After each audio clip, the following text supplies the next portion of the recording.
Halo, kembali lagi di channel Jeritan Horor. Untuk kisah kali ini ada sebuah cerita yang ditulis oleh akun Twitter yang bernama @101012, dan untuk kisah yang akan saya bawakan kali ini yaitu sebuah kisah yang berjudul Kampung Tumbal. Sebelum kita masuk ke ceritanya, tekan dulu tombol like video ini dan jangan lupa tekan juga tombol subscribe channel ini dan nyalakan juga lonceng notifikasinya agar tidak ketinggalan cerita-cerita baru dari channel ini. Dan seperti apa untuk kisah kali ini?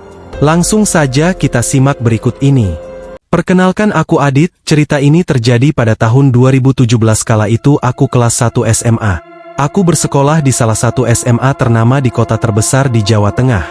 Pengalaman kali ini berawal saat sekolahku mengadakan acara wajib tahunan atau live-in di satu desa, dan masih di Jawa Tengah juga. Live-in adalah kegiatan untuk siswa tinggal bersama orang tua asuh beberapa hari agar siswa merasakan hidup bermasyarakat di pedesaan yang serba terbatas. Acara ini hanya ada di sekolahku. Buat teman-teman yang tahu tempat live-in-ku ini, tolong jangan ada yang komen tahu tempatnya, karena aku takut warga di desa tersebut marah atau tidak terima atas ceritaku kali ini. Hari itu hari Selasa, kita berangkat berkumpul di sekolah. Kegiatan ini dilakukan satu angkatan saja di tiap tahunnya. Kalau dibilang pelosok, ya kampung ini tidak terlalu kosong, hanya saja masih banyak kebun-kebunnya. Di sekolah aku sudah bekerja sama bertahun-tahun dengan kampung ini, jadi mereka sudah open gitu sama sekolah, karena tiap tahunnya mereka dapat jatah anak asuh dadakan. Meskipun hanya 1 jam dari tempat aku tinggal. Aku belum pernah ke kampung ini. Kampung ini mayoritas warganya bekerja di luar negeri menjadi TKI. Kalau enggak ya merantau ke kota-kota besar, jadi jarang banget anak-anak yang sudah lulus sekolah menetap di kampung ini. Sekolah kita dibagi kelompok waktu itu. Ada 2 kampung yang bekerja sama dengan sekolahku, 1 rumah untuk 2 siswa. Kala itu aku dapat 1 rumah bersama Maya, anak IPA, yang gak begitu dekat denganku. Walaupun ini tergolong desa, tapi rumahnya gede-gede guys. Kayak si Mutia dan Luffy temanku, dia dapat ibu asli yang rumahnya mewah. Kamar ber-AC, kamar mandi ada 3 punya. Wifi juga kenceng banget. Nah, nasibku dapat ibu asuh seorang janda tinggal di rumah gubuk yang menurutku tidak layak buat kita. Kita panggil aja Ibu Asih. Bu Asih ini janda beranak 2, tapi anaknya merantau semua, tinggal seorang diri di rumah ini. Dia memiliki warung makan kecil di depan rumahnya. Rumah Bu Asih paling depan kampung, pinggir jalan.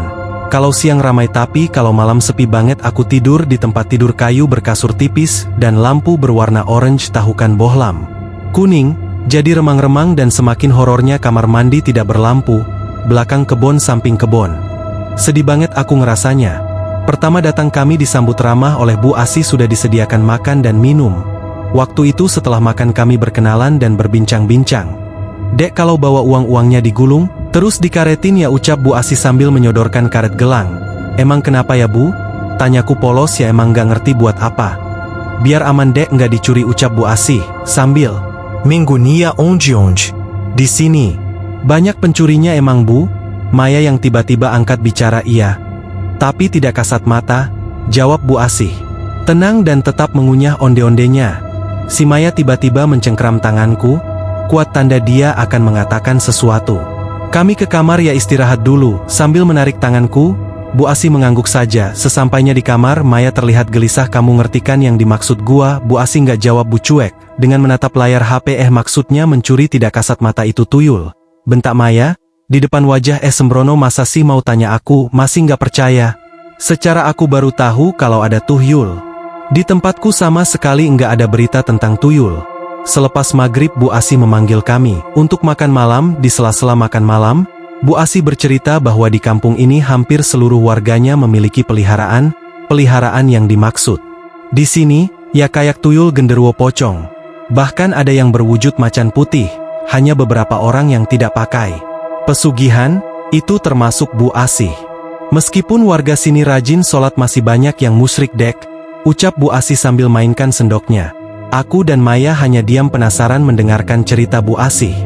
Ada yang sadis demi kedudukannya rela mengorbankan istri untuk membayar, tapi kali ini tak ada puasnya. Sedikit telat hampir kami berdua tidak mendengar suara Bu Asih. Kami berdua terbelalak. Jujur awalnya aku nggak percaya. Masa iya sih ada orang tega gitu? Kalau sudah selesai piringnya tinggalkan saja, biar ibu yang beresin, ucap Bu Asih sambil merapikan piring dan gelas bekas makan dia. "Loh Bu, ceritanya belum selesai kok. Kali ini aku benar-benar penasaran. Kalian duduk di depan TV dulu ya, tunggu ibu bersin ini semua. Kami mengangguk meninggalkan Bu Asih yang merapikan bekas makan kita. Heh, kurang ajar banget ya, udah numpang nggak mau bantuin lagi. Habis Bu Asih yang meminta membereskannya sendiri. Kepala desa sini namanya Pak Prapto, belum 40 hari istrinya meninggal di depan rumah ibu, ucap Bu Asih. Yang sedikit was-was, jujur aku dan Maya juga takut tapi penasaran banget.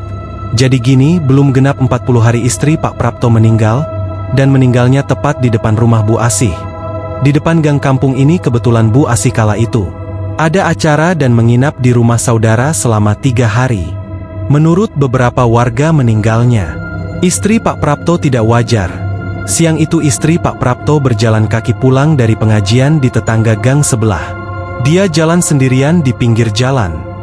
Ketika tewas dia dalam keadaan terlindas truk. Di sini memang sering lalu lalang kendaraan untuk mengambil hasil pertanian dan perkebunan. Yang dibilang tidak wajar di sini adalah dia berjalan kenapa bisa sampai terlindas truk dan posisi tewasnya di tengah jalan.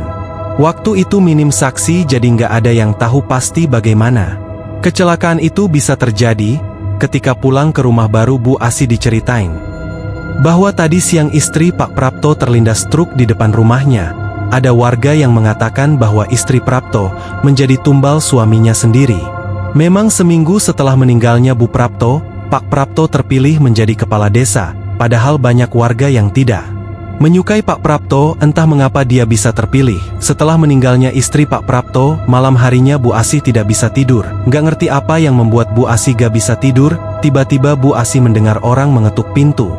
Bu Asih, Bu Asih. Masih mencerna suara itu, sepertinya tidak asing dengan suaranya itu. Bu Asih bergegas akan membuka pintu. Ketika Bu Asih buka pintu, ia tidak menemukan siapapun di luar. Baru beberapa langkah pintu terdengar diketuk lagi dan ada suara lirih dari luar. "Mbak Asih, tolong aku." Bu Asih terkejut mendengar suara lirih perempuan itu, terdengar seperti Bu Prapto. Bu Asih yang takut tapi penasaran akhirnya memutuskan untuk melihat dari tirai jendela, dan benar saja dia mendapati Bu Prapto dalam keadaan muka hancur dan berdarah-darah. Bu Asih yang mendapati hal seperti itu sudah tidak heran, karena kecelakaan tidak wajar seperti itu di depan rumahnya sudah sering terjadi. Seperti anak yang sedang berjalan di pinggir jalan tiba-tiba meninggal dalam keadaan kaki putus. "Ia putus," kata Bu Asih. Padahal Bu Asih tidak melihat ada truk yang lewat atau suara benturan kecelakaan. Pernah juga kala itu siang hari, ada warga yang berteriak minta tolong bahwa ada orang meninggal di depan warung.